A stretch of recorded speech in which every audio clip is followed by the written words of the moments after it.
अस्सलाम वालेकुम अहमद एंड मोहम्मद। आज इन पे हंसी का दौरा पड़ गया हुआ है, बहुत शदीद किस्म का, पता नहीं क्यों। अच्छा जी, आज मेरी मिल गई हैं कार्ड्स मिल गए और आज हम बड़े खुश हैं। और इस खुशी में आज हमने इनके मामा बाबा को कहा है कि लाएं कोई मज़ेदार सी चीज़ और हम खाएंगे। अलबत्ता हमने इसको अभी केले खिलाए हैं क्योंकि हमारा अहमद बहुत बारीक सा है और इसको मैं जब भी मौका मिलता है तो केले खिला देती हूँ।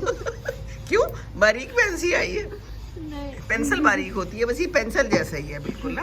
तो अभी मैं इनको बता रही थी, अभी हम चोरों की बात कर रहे थे है ना, तो फिर मैंने इसको बताया,